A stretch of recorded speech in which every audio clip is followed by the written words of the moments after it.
It's been over a year and a half since we've torn down a 5.7 liter Hemi on this channel. And that doesn't mean that they're hard to find, bad, or that cores are impossible to find or very expensive. They are a little on the pricey side. It just means that I don't look for them. It's a very common engine, so it's very common to find them as bad. Plus, these have some pretty known issues. Now, I don't know what's wrong with this particular engine, but I can tell you it's a newer generation. It's a 2015 Ram 2500 engine, which is the base engine for the 3/4 and 1 ton. And it came from a full service salvage yard. Someone bought it and returned it as defective. I don't know why. It could be something minor like a collapsed lifter. A Hemi can't do that. Actually, that's probably the most prevalent of failures that I see, or it could be something much worse. I haven't even tried to turn this thing over. So today we're going to tear this thing down, find out why it was returned. I wish I knew miles, I wish I knew other details. I don't have all of the information all of the time, but we're going to at least try to find out why this thing came back. This generation of 5.7 liter Hemi makes 383 horsepower and 400 foot-pounds of torque. It's pretty decent even in a 3/4 ton truck. This was the base engine. Of course, they also offered the 6.4 liter Hemi and the 6.7 liter Cummins. Now, I've driven the 6.4s. They run really strong, and eventually this engine was phased out in favor of the 6.4, which became the standard base engine, I think sometime around 18 or 19. But either way, this wasn't the engine that I wanted to tear down this week. I mean, there's a ton of engines here. I have a lot of choices, but I have one of my guys here that is 5.7 swapping, Hemi swapping his JK Wrangler, replacing that anemic 3.8 liter with a Hemi, which is going to be an awesome project. And he needs some parts from this engine, the timing cover, the oil pan, and a few other small things. So I'm going to accelerate his project. I'm going to get an engine off the shelf, and we're going to tear down a Hemi. The very first thing we're going to do is see if this engine turns over. Yep, it still has plugs in it, so it should have compression. I don't feel anything loose in there. I can hear compression. Okay, so that means we'll be able to easily get all the rods and pistons out. I won't have to fight anything like last week. And now we can start to take this engine apart. Before I do anything, I'm going to remove this wire harness. It'll just make this whole job a lot easier.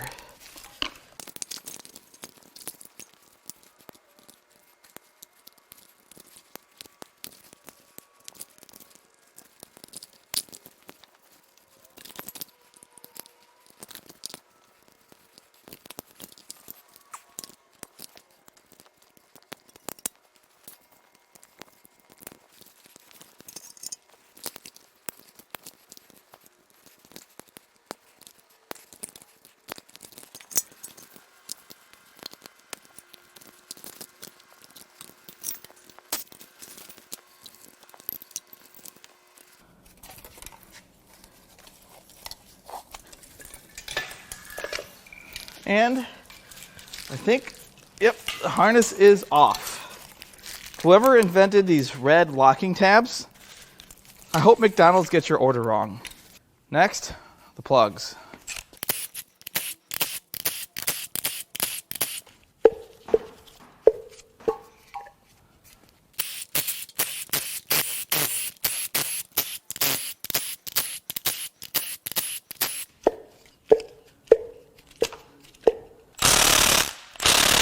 Oh, okay.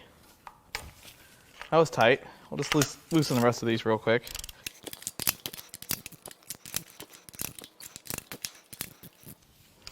Huh. That one was loose.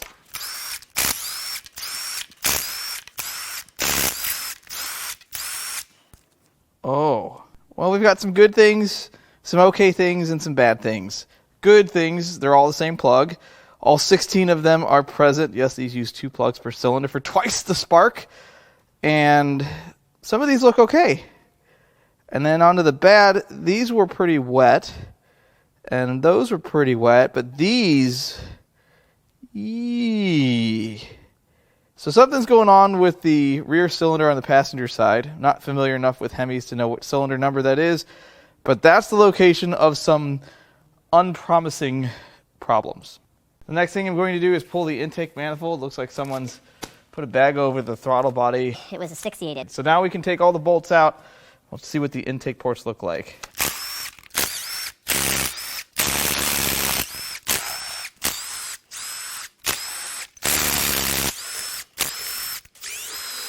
All right, this should just lift right off. Yep. Uh-oh, we got something's holding it back here. Oh, it's probably some sort of harness for the valley, probably knock sensors. Well, I don't hear any water in the intake, so that's good. Well, let's take a look. That one looks all right. Just really dirty intake ports. Crankcase ventilation usually is the culprit there. I don't really see any issues. That looks okay. That one looks all right. A little bit of moisture on the top of that one maybe, but not bad. That one doesn't look so hot. There's some fluid sitting on top of that valve, and I don't know what it is. Now it's time to get the dipstick tube out. I've put this off pretty much as long as I could, but it needs to get out of the way so that I can pull the valve cover, and I got to prepare for this.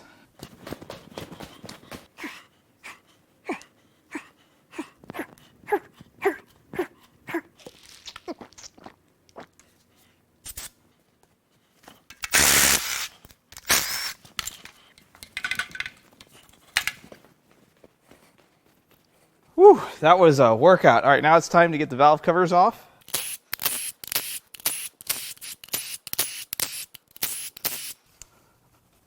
Blue.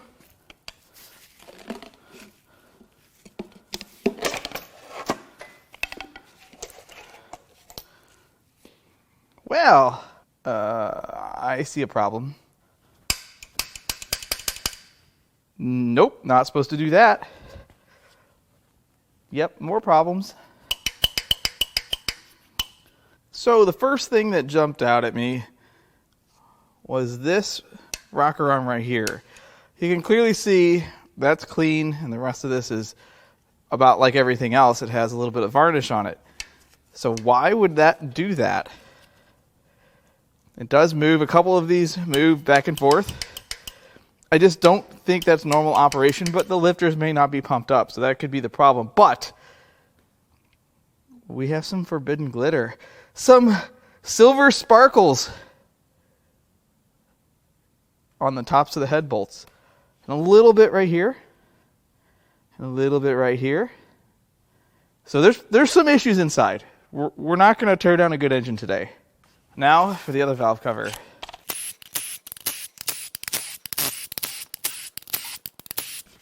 Oh, no blue that time. I still can't get past that. But so many do that maybe that's not a problem.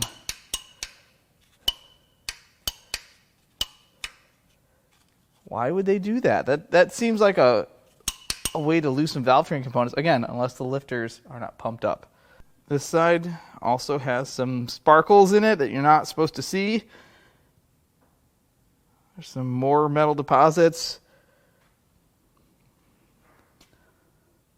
Everything else looks, there's some pretty good sized oil deposits in here. I don't think this was a very well maintained engine, just judging by the overall color. And oh yeah, that's not good. Now I'm going to take a minute and get the exhaust manifolds off.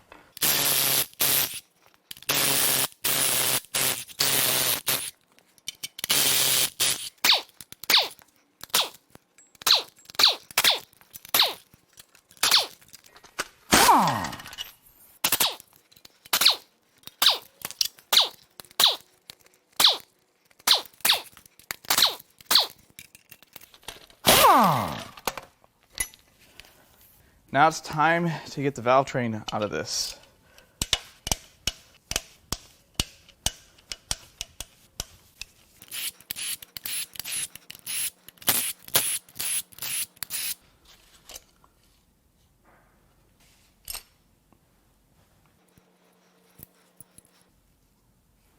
Look at that rust.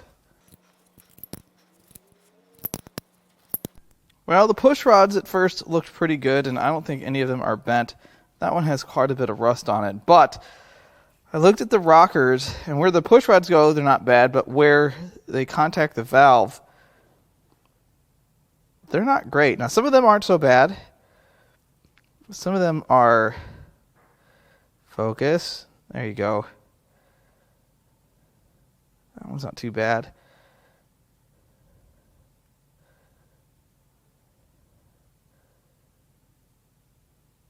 A couple of these are pretty damaged. Before we pull the head bolts, got a couple other things to do. And there's one bolt that goes through the timing cover. Next, we'll get the upper row of head bolts, these 10 millimeters. That wasn't supposed to happen. Will you just... Got it. All right, now we can crack these head bolts loose. Normally I would use my medium length bar, but I got my big one here because my medium length bar grew legs. Stuff like that happens when you have a shop with 20 some odd people in it. See how tight these are.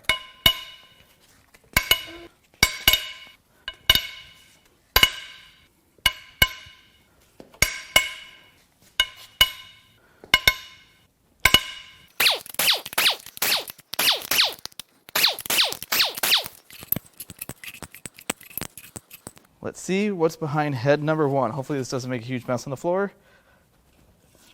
Hopefully it comes off. It's going to come off, right? Let's get blue. Blue always helps out in this situation.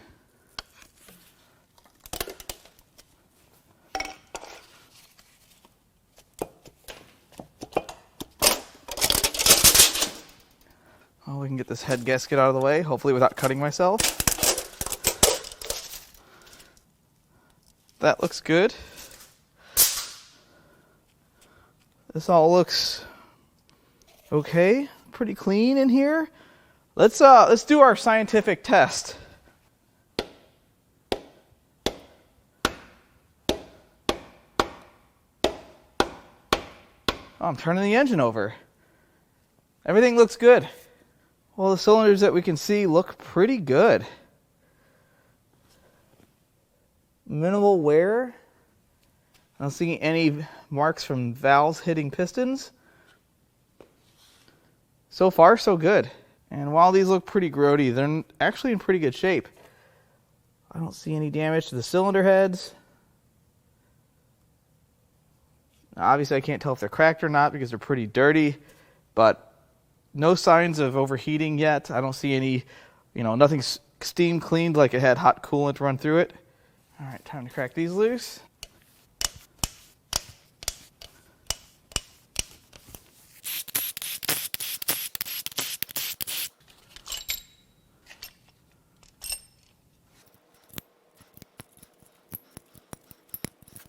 These push rods look pretty good. All the ends are shiny like a mirror finish, so that's good.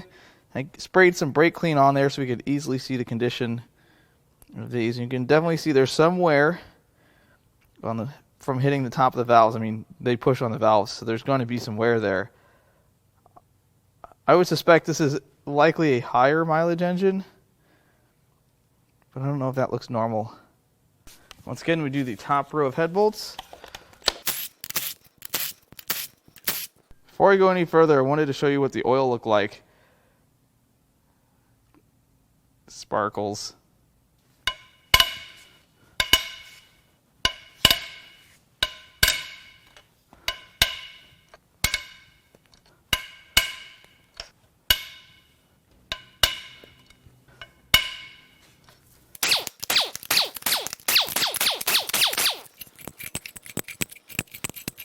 All right, now let's just give it a little help with blue.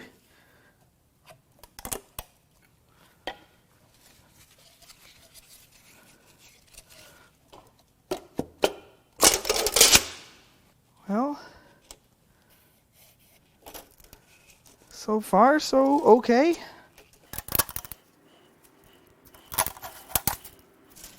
Head gasket, again, it looks good. Let's do our test. A full house of good rods. From what I can tell so far, The bores actually look pretty good on this side too. A little bit of wear there. This is probably the least rusty engine we've pulled apart in a very long time. Much like the other cylinder head, I don't see any major issues jumping out at me. The combustion chambers are a little wet on these two. And this one. And they are really dirty. I bet that's a bunch of cheap gas and a dirty crankcase ventilation system. Next, let's pull these lifters.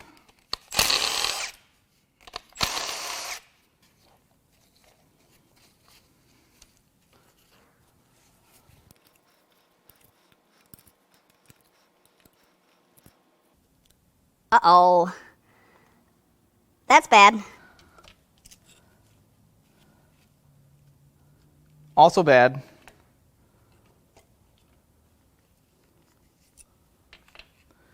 Let's look at the other side.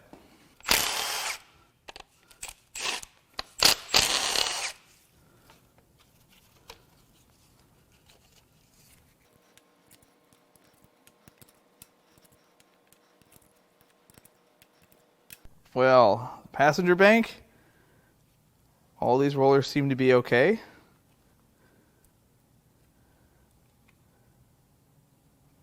When I say okay, they're not perfect. There's a little bit of damage to that one there.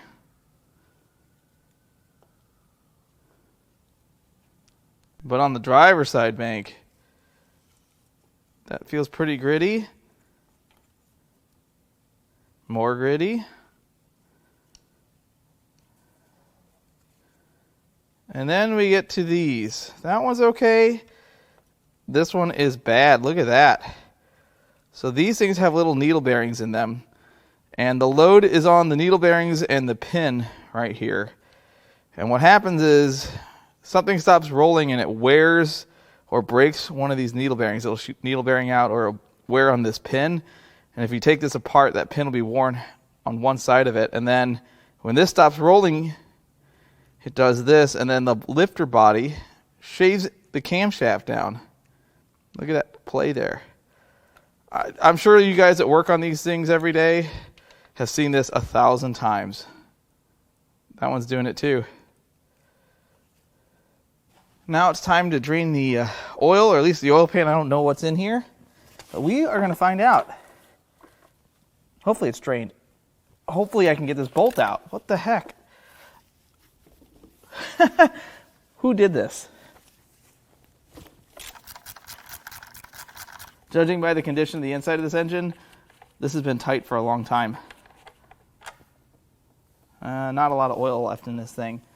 Now we're going to rotate this over, make a giant mess, but it's fine. We've got plenty of pig mat here to clean whatever comes out of this and hits my floor up.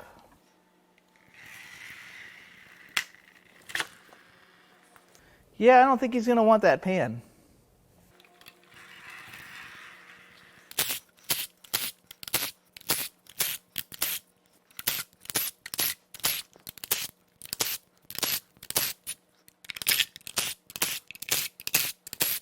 Now there's a couple different ways we could get this pan off.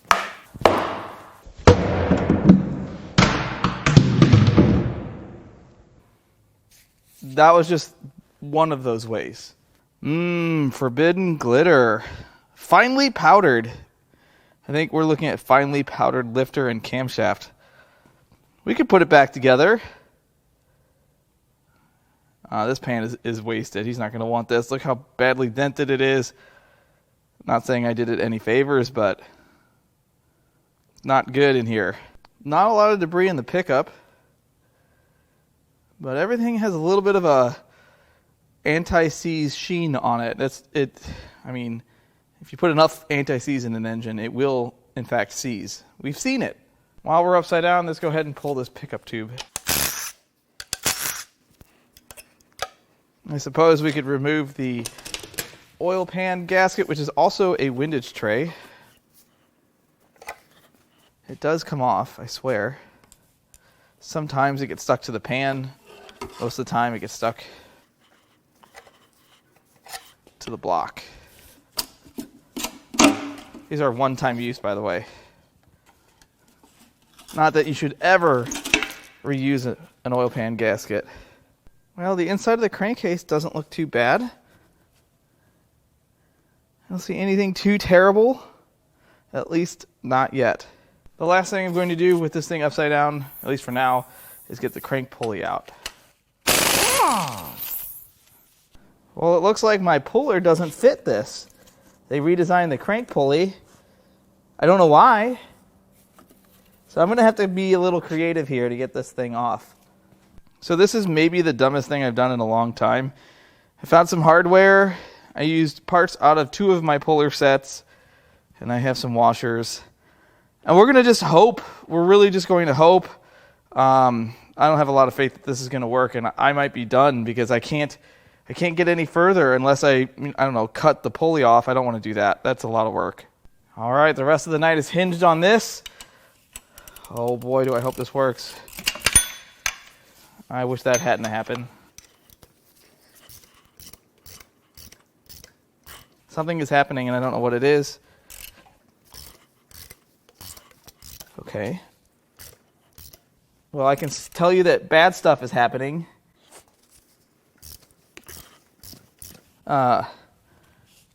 It's just wrecking this. But it might cut to a point where it stops doing that. But I am pulling on it at an angle, so this is not working the way I wish it did. Man, I don't think this is going to work. Nope, I'm going to stop while I'm ahead. I don't even think I'm ahead. This was an idea. I didn't say it was a great one. Hope is not lost, but it is pretty much lost. Oh, yeah. Oh, yeah. Yeah. That is something you should never do. You should just use the right tool. This is what the backside looks like. I can't believe that worked. I'm so happy that worked because otherwise I'd be going home right now. I'm also going to take the liberty and start unbolting this timing cover.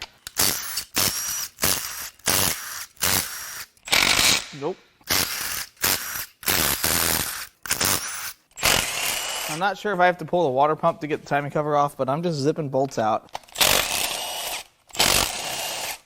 These bolts have orange RTV on them. Somebody's been here.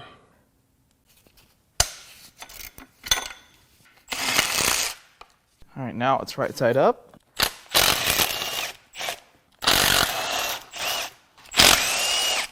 Not sure if this tensioner has to come off, so we're just going to take it loose anyway. No. Nope, nope. Oh, whoa, oh, nope. Ew. So the water pump, I don't know what this is. Why did I? Ew. Ew. Okay, I'm not going to do that anymore. Water pump looks pretty good. And unfortunately, I can't launch this thing to oblivion because Joe needs a fan. And I don't really feel like taking that apart right now. So he's going to get this water pump. Sorry, guys. Now, I'm pretty sure I have this thing unbolted all the way. So we're just going to give it a couple taps, just a little tappy tap. Too much. It didn't do any damage, though. Timing cover looks okay. Yeah, it looks okay. Sorry, Joe. Timing set looks pretty good. I don't see anything coming apart. Everything's where it's supposed to be. Next, let's get this oil pump off.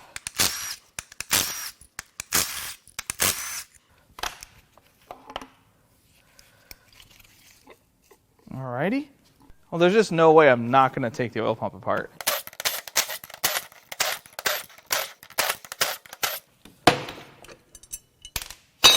What have we here?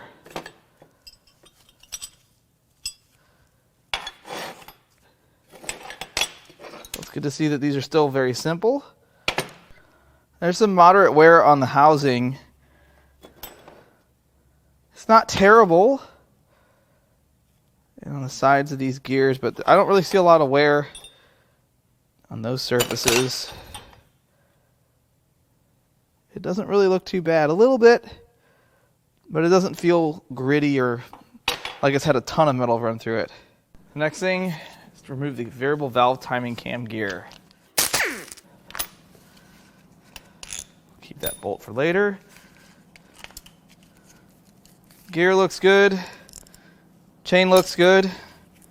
These look like they're in perfect shape. Take it, Ben! Next, we'll remove this cam plate.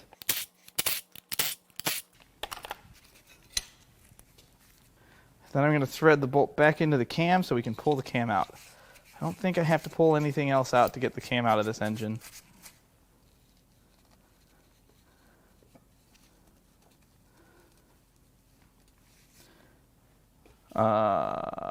What? Cam seems to have stalled. Is there something in the way? Is there anything else to pull? I don't see any sensors. There's really nothing in the way. I'll just try to pull harder, but I don't want to. Nope. Let's see if blue will help us out a little bit. Oh yeah, we moved it a little bit.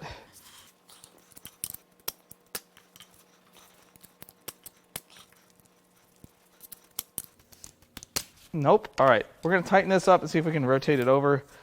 I don't really know what is keeping this thing from coming out. It doesn't feel good. I don't know what could possibly be keeping this thing. It feels very dry.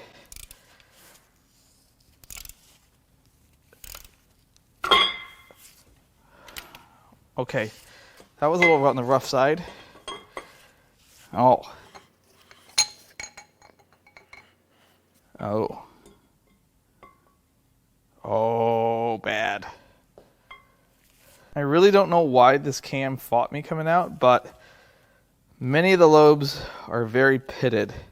I don't love to see that, but this is what I really wanted to show you right there. How many of you CDJR guys, you techs, have seen this before? Pretty common failure here. This certainly wasn't a good engine, but it could have potentially been fixed. I don't know. We haven't looked at the bearings yet. There's another one starting to get a little worn there. That's a scrap cam. Cam bearings don't appear to be too damaged. I don't know if these are like some of the LS engines that tear up cam bearings, but there is some wear on them. While we're here, we'll get the timing components off. Rail looks a little worn, but it's not terrible. Let's see if that feels pretty good. It's gone. All right, now we're going to flip this thing back over so we can pull the rods and pistons. We're going to start at the front of the engine.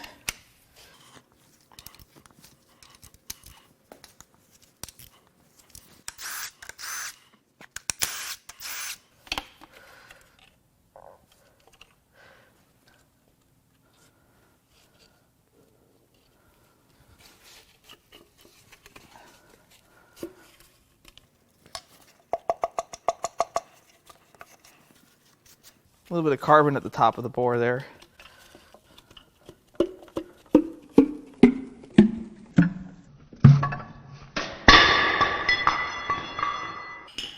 Every time.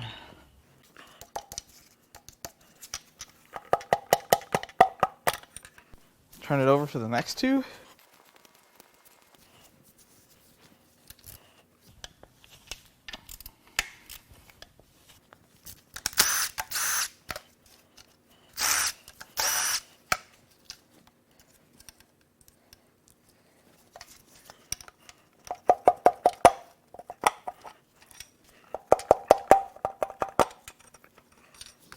On to the next two.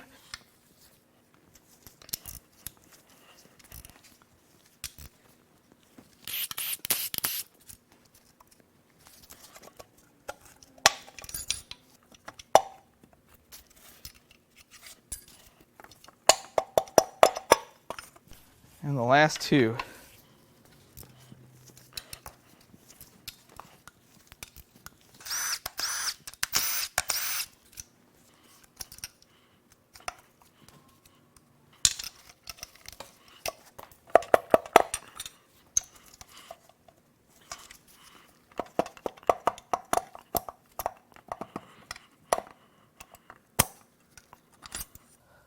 So the rod bearings look pretty good.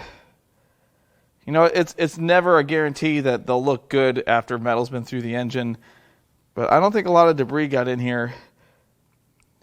Maybe this started making noise all of a sudden and they stopped driving it. It's really hard to know the entire story here. It's probably the worst shell right there. It's still not bad. The rods and pistons look pretty good. Of course, one of them is going to have a ding that I gave it. This one here, I don't think it's going to affect the value too much because I don't think these are worth terribly much. And they also have quite a lot of skirt wear. Nothing too deep. The coating's pretty much gone off of most of these. No damage to the tops or the crowns.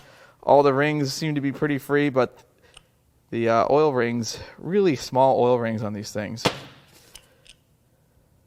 Lots of carbon, lots of junk on them, but not a lot of damage. I'm gonna go ahead and get this oil filter out of the way.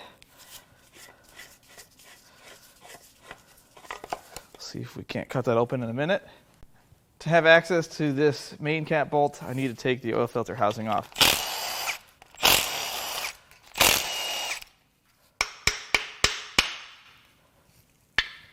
Now we can start unbolting the main caps.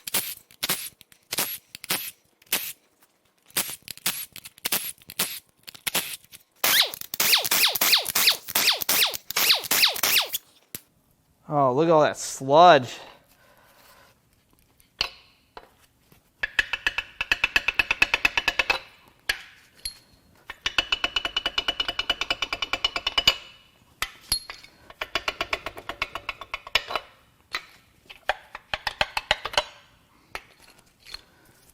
All right, now I think the crank should just lift right out. This is going to come with it. Surprisingly, the main shells have quite a bit more damage than the rod bearings do. They're not awful, but they're certainly nowhere near as nice as the rod bearings.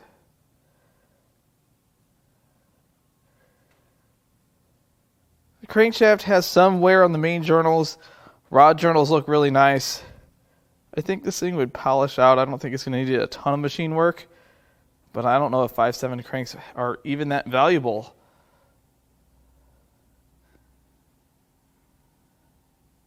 The bores are pretty decent. A little bit of wear on the thrust side, but it's really not bad. I bet this was cleaned up with minimal work. I think this is a good buildable block.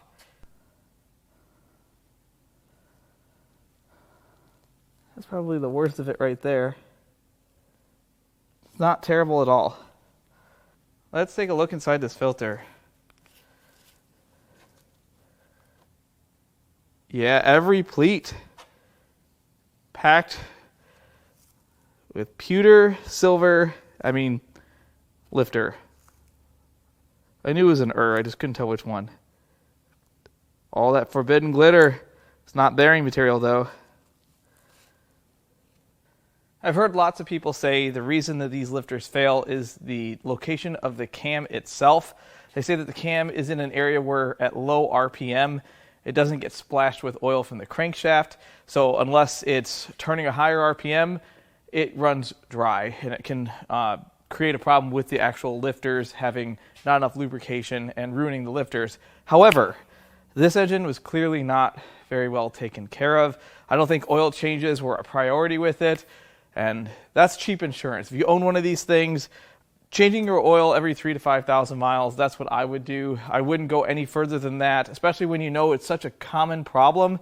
And the other thing is idle time is important to these engines as well. Lots of idle time, lots of low RPM. That's what apparently causes these lifters to fail so often.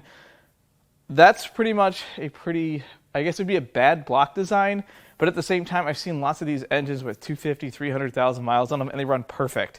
So maybe it's just luck of the draw. Either way, this engine had a lot of really good parts. Joe got some stuff for his swap. The heads have quite a bit of value for somebody with an older Hemi engine, and I didn't pay much for this core, so I'm pretty happy with the whole thing. I really hope you enjoyed this teardown. If you'd like to buy any parts off of this engine or anything else I've torn down, or maybe off of this 10th anniversary Miata, which has the lowest mileage of any Miata that I'll ever have in the door here, I'm going to leave our email in the video description. You can also go to importapart.com and peruse our inventory. You can check out what I've been posting just about every single week. I've been uploading our recent parts car purchases. Again, I hope you enjoyed this video. As always, I love all the comments, all the feedback, and even the criticism. I love it all, and I'll catch you on the next one.